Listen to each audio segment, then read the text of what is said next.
Hello everyone, my name is Jitendra Sareen and I welcome you all on behalf of Team Drishti. Today in the series of the topics for UGC NET JRF 2023, as we have been discussing, right? Yet another topic which I would love to discuss with you, that is certain questions based in data interpretation. So we know that in data interpretation every year we get 5 questions, one set on data interpretation. 5 questions are there.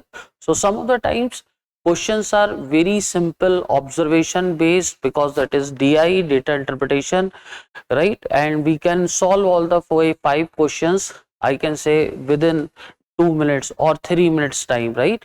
But some of the times the questions are somehow in which extensive calculations are involved, right? So how to ease out those calculations, right? That also will be discussing, along with some data interpretation which are really very easy, how to comprehend them and answer them, right? So let's start with again the series, the last lab for the preparation of UGC NET JRF, right? So we'll be discussing again today data interpretation, right? DI. Okay, so let's start with the questions. Okay, read the following passage carefully and answer the questions given. In this, the year-wise student strength in a university from different zones of the country, in addition to those students who are from foreign countries, is shown in the table given, right? So we can see in every year there are north zone, south zone, central, west, east, along with that foreign countries. So these are what number of students, right? And this is student strength in hundreds, right? So 2014, right? Suppose if you want to comprehend, then in 2014 there were 15.1 into 100. These many students are from north zone. In the same manner, this south, central, west, east, right?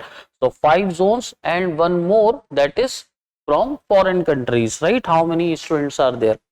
So this is the total data for any of the, this is university strength in a university, right? From different zone. So north zone university, south zone, right? Like this. Okay, so let's see what is the first question he has asked. Now, the during the period 2014 to 18, which zone exhibits cyclic variation, right? So meaning of cyclic variation, it means what? Strength of students in that zone will be in a cycle of increasing, decreasing, increasing, decreasing kind of thing, right? So let's check where we are getting this cyclic variation. Okay, so let's move back to the original slide where this data is given. So from the north zone, we can say 15.1, it is increased to 16.2, again it is increased, again increase and increase. In south zone, it is increasing, increasing, then decreasing, right? Then decreasing. Here also we can say, first of all it is decreased, then increase, then again increase and then decrease, right? In west zone also this is an increment, increment, increment, right? So all are increases and then when decrease.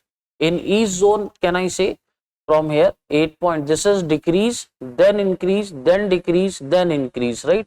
So here we can see the pattern, right? That is what, this is decrease and then increase, then decrease and then increase, right? So here I can say this is what the meaning of the question. Cyclic variation is this, in which zone we are getting this kind of variation. So here my answer is what? Cyclic variation is coming in east zone, right? The answer is option A, that is east zone, right? Okay, now every time whenever I'll show you one question, right? Likewise, every time this chart will be there followed by one question. We'll read the question, we'll come back to the chart and we'll try to solve. Now the next question is, again the chart is there, same chart. Now let's see what is the question. which was the year when the students from east zone had maximum representation in terms of percentage in the total student strength of the university, in the total student strength of the university, right? Now we will see again the data. So this is a university, right? In a university, some people are from north zone, from south zone, from central, from west, from east, and from foreign countries, right? So these are zone from where students are there in the university. So what he has asked, that in which year contribution of the students from east zone, contribution means we can say percentage of the students from each zone is maximum, right? Let's read the question once again. Which was the year when the students from each zone had maximum representation in the total student strength of the university, right? And the years we have to check: 16, 18, 14, 15. So I can consider 14, 15, 16 and 18. These 4 years we have to consider: 14, 15, 16 and 18, right? So their contribution is maximum percentage, right? So as such we can see that first, if I consider in this 2014, number of students from each zone is 8.2, right? So contribution, can I say 8.2 divided by what is total number of students in 2014? So in 2014 we can have what is total number of students, right? So if I add all of them, so 15 and 10, 25.3, 25 plus 3. So first of all, let's add all the integers, right? 25 plus 6, 31, 35, 35, and this is what, 8 plus 1, 9, 44, right? And then we can check, let's do it again. 25 plus 6, 31, plus 4, 35, 35 plus 9, 44, and then let's count the decimal: 0.4, 0.6, 0.8 and 0.1 means 9. So 44.9, right? 44.9 into 100, right? So can I say this is what contribution of the students of each zone in the university, that particularly in 2014, right? So this would be having some value. Now in 2015, if I want to check, so in 2015 it has to be 7.8 divided by sum total, right? So if we do sum total, we should start observing. Now this number is more than this 15, 11 is more than 10, right? This difference is only 0.4, but this difference is more than 0.4, right? Okay, this is also more, this is 0.1 more, right? This is 0.1 more, this is 0.4 more, right? Okay, here this is 0.4 less. So ultimately if you observe all of them, can I say the denominator, the total strength of the students in this particular year is more than 44.9, right? So this is more than 44.9, that is for sure, right? So can I say this is denominator is having more than this and the numerator is lesser? So overall this fraction is lesser. This fraction is lesser means this percentage would be lesser. So if I consider 14 and 15, I can easily say that 14 would be greater, right? So this 2015 there is no need to consider, right? Then we will say in 2016, right? So here this number is what, 8.5. So it must be 8.5 divided by something. Okay, now divided by something, so again we can check, there is an increase of near about 2, 1.6, there is decrease, but that very minimal decrease, 0.2. Again there is increase, there is increase, there is increase, right? So can I say from 8.2 to 8.5, only 0.3 is increased, but in the denominator, increment is more than 0.3. I can say in the denominator is increased by near about 3 points to 3.5 points, right? So denominator is increased by more than 0.3, right? So again this fraction would be lesser than 8.2, because numerator increases 0.3, denominator the increase is much more than 0.3. So obviously overall this fraction would be lesser. So this also cannot be my answer, right? Now we'll compare 2018. So in 2018 again we can say there is a huge increase of near about 3. This is increase, this is also increase, this is also increase, there is an increase of 0.4 only, right? It has to be 8.6 something, and there is also a huge increase. So obviously in the same manner, right, I can say in the denominator, because total would be much more than 44.9, right, and in the numerator there is an increase of 0.4 only. Okay, so what I can say, again this denominator will be much more increased than 0.4. So this also I can neglect, right? So this would obviously be lesser than 2014. So if I compare in this way, right, easily I can answer that in 2014 it would be having maximum representation. It is having maximum representation, right? Okay, so let's move to next one.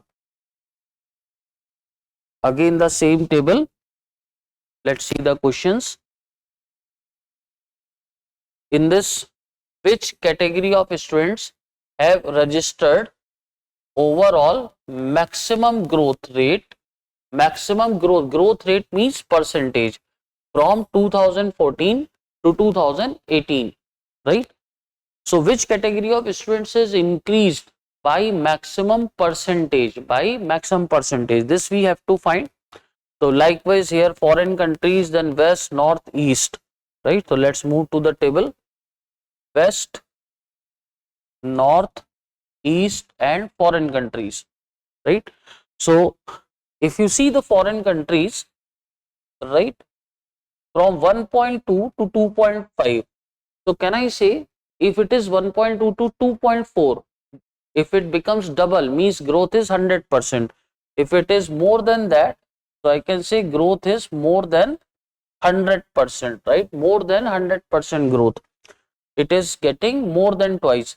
Now this obviously it is not getting even 1.5, right? In the same manner it is not close to 2, right? Again 15 to 18 increases only 3 on 15, right? So that is, if you consider all of them, it's very easy to compare that growth is maximum in foreign countries, that is more than 100%. It is becoming, the final value is becoming near about twice of that, more than twice. In none of the other it is coming even closer to 2, right? So from here easily we can answer that foreign country should be the correct answer. Okay, let's move to next one. Again we can see table. Question is, now what is the mean of annual growth rates of the student strength of north zone? Now mean means average of annual growth rates of the student strength of north zone, right? So north zone, let's see, this is north zone, right? So first of all, annual growth rate, so from 15.1 to 16.2, what is the growth rate? This is one more growth rate, this is one more growth rate, and this is one more growth rate.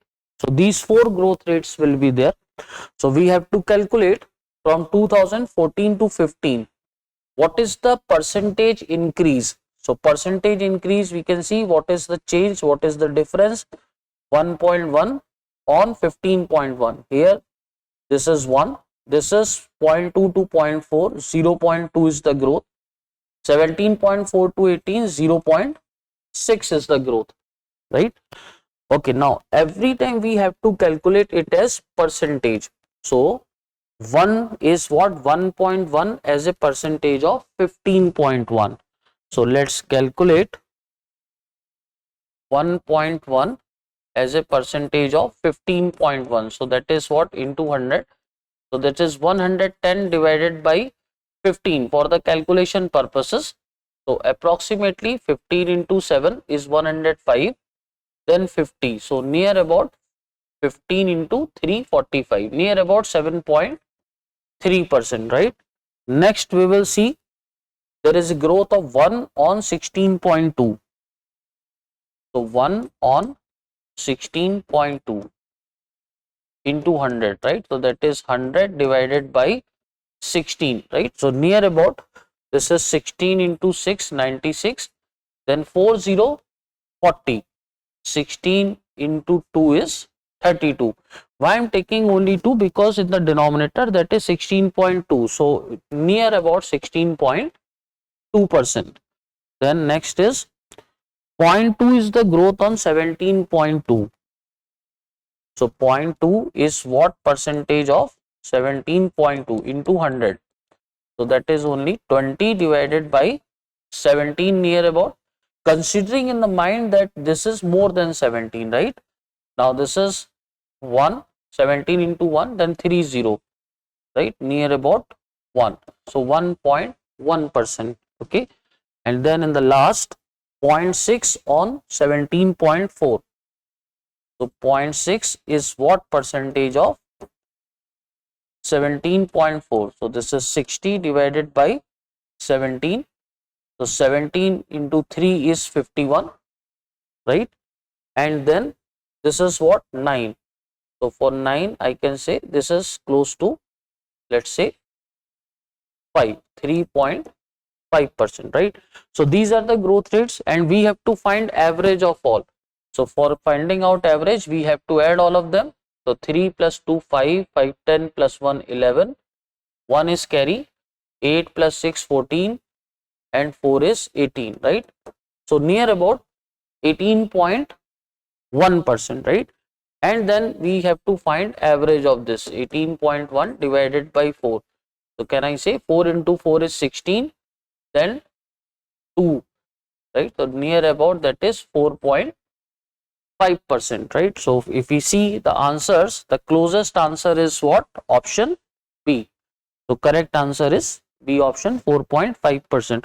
So in this way you can work whenever you have to find out the percentages, right? Okay, then let's move to the next one. Again the chart, and the question is what was the percentage of students from foreign countries in the year 2018, right? So let's check year 2018 and we have to find percentage of foreign students. So in 2018, right, this is foreign students is 2.5, and then we have to check what is total number of students in 2018.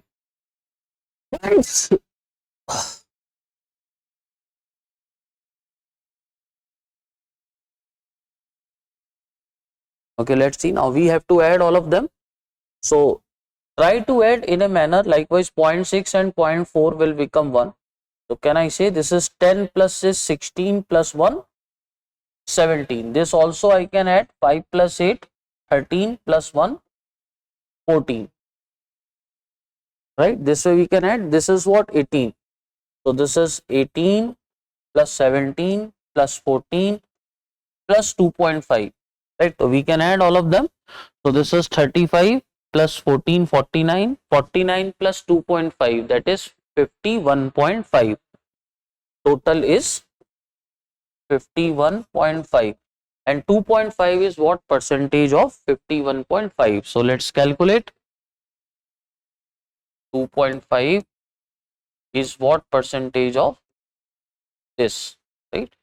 So again these two will, we can cancel, with 5 we can cancel. This is 103.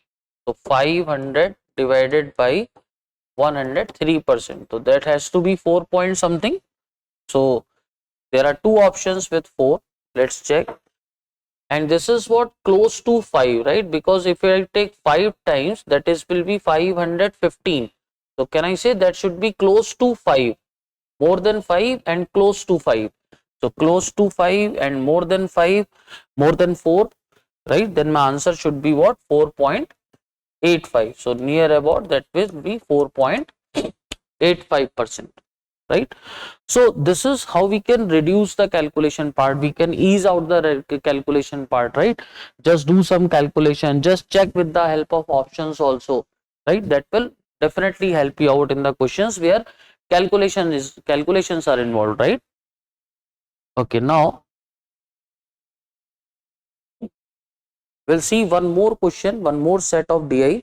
Again, there are 5 questions, and the question which I am discussing with you, it's really very easy, and if this kind of question appears, right, I think you can solve the total question within maximum 5 minutes, right? Now read the following passage carefully and answer the questions. Now consider the following table that shows the distribution of students in two sections A and B in a school according to the marks obtained by them. There is a total of 45 students in each of the sections A and B. Answer the questions based on the data contained in the table, right? So there are 45 students in section A and 45 students are there in section B also, right?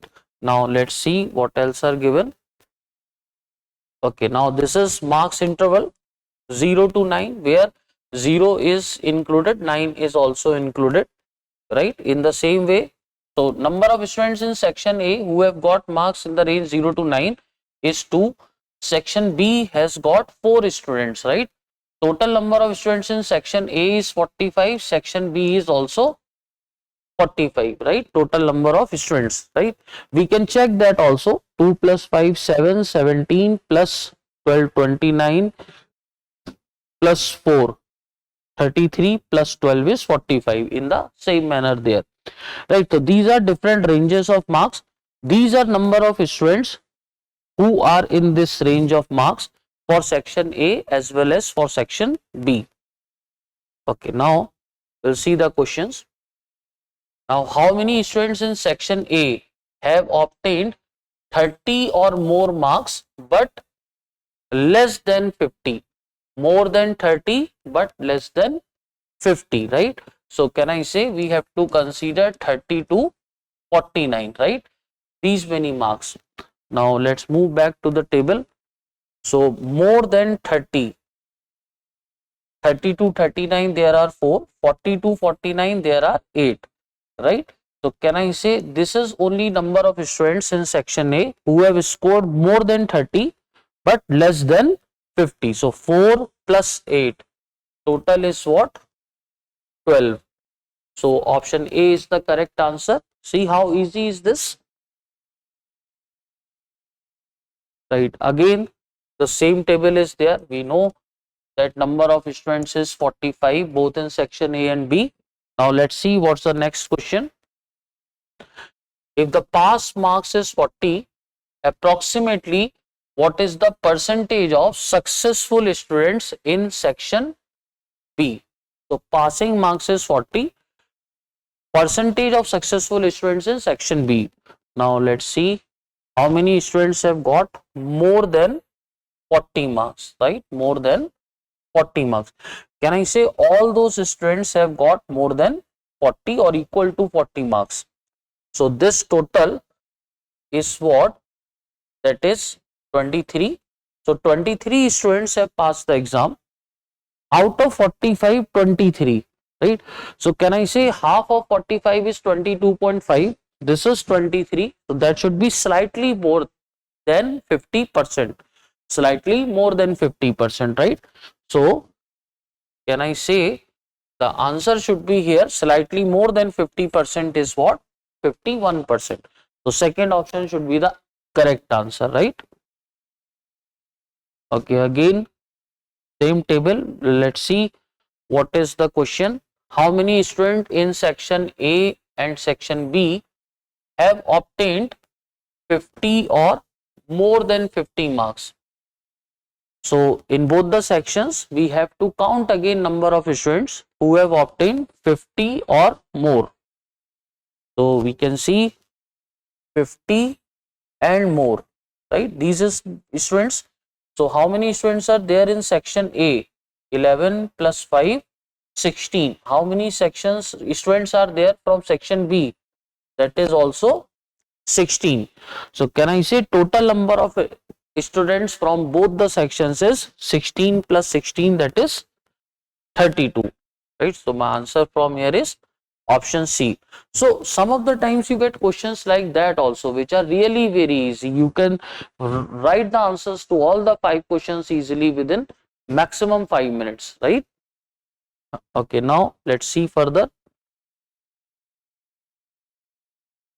If pass marks is 30, then what is the number of failures in both the sections together?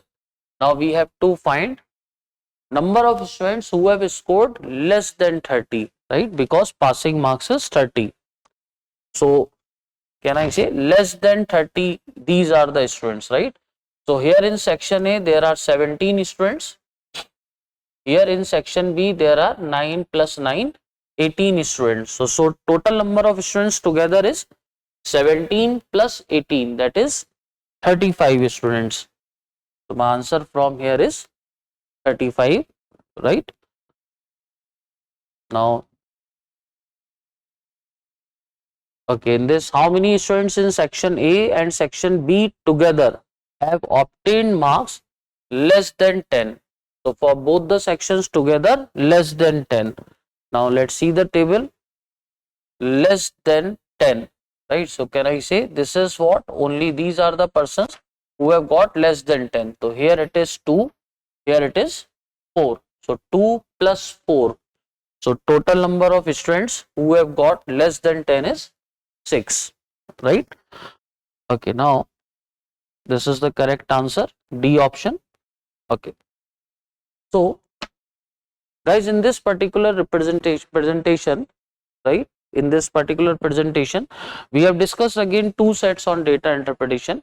One set, the first set was somehow some questions out of those 5 were there in which some calculation was involved, and I have explained to you how we can ease out that calculation. And the second set was really very easy, right? Was really very easy.